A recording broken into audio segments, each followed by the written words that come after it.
রক্তের বন্ধনের সাথে অনেক দূরত্ব চলে এসেছে আমাদের ভিতরে।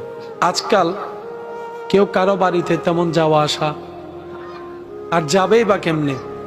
গেলেই তো বদনাম, গেলেই তো পেঁচ, গেলেই তো এটা, কেউ কারোর সাথে ভালো সম্পর্ক আমরা রাখতে জানছি না, যার কারণে দিন দিন সম্পর্কগুলা দূরত্ব হয়ে যাচ্ছে। তো বেঁচে থাকার তো বেশি দিন আর সুযোগ নেই। যেভাবে অপরিচিত হওয়া শুরু করেছে রক্তের মানুষগুলা, নতুন প্রজন্ম হয়তো অনেক আপন কাছের সম্পর্ককে এখন চিনতেই পারে না, নামটাও জানে না।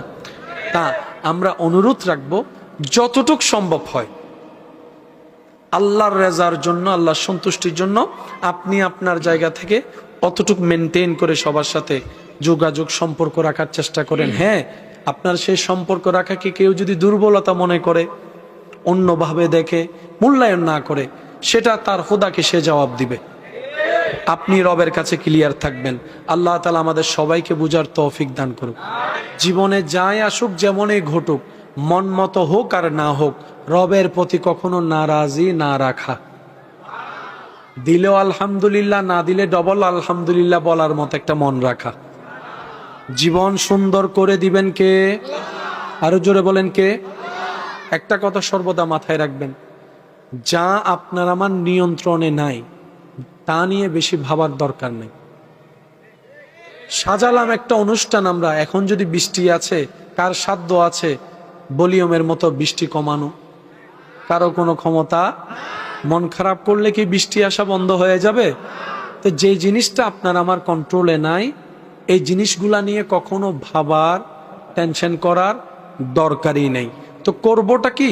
মানুষ তো, মন তো খারাপ হতেই পারে, টেনশন তো লাগতেই পারে। তখন আপনার টেনশনকে আপনি শুনাই দিবেন, মনকে আপনি জানিয়ে দিবেন, সেটাই তো হবে যেটা আমার রব চাইবে। আর রবের চাওয়ার উপর খুশি থাকাই তো বান্দার কাজ। সুতরাং আমি আমার সমস্ত কিছুকে আমার রবের ইচ্ছার উপর ছেড়ে দিয়েছি। সুবহানাল্লাহ।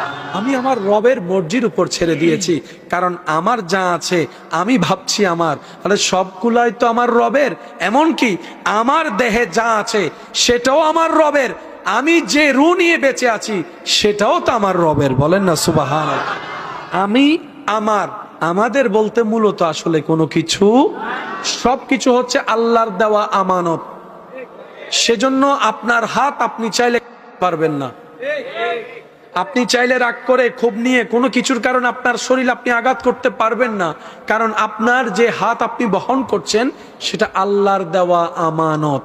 আর সেজন্যই তো হাসরের ময়দানে হাত আমাদের বিপক্ষে সাক্ষী দিবে, পা আমাদের বিপক্ষে সাক্ষী দিবে, কান আমাদের বিপক্ষে সাক্ষী দিবে। প্রশ্ন যখন রাখবো, আরে তুই তো আমার ছিলি, আমার হাত, তুই তো আমার পা, আজকে আমার বিপক্ষে চলে গেলি, সেদিন হাত বলবে আমি কখনোই তোমার ছিলাম না, পা বলবে আমি কখনোই তোমার ছিলাম না। আমরা আল্লাহর দেওয়া আমানত হিসাবে তোমার কাছে ছিলাম। সুবহান।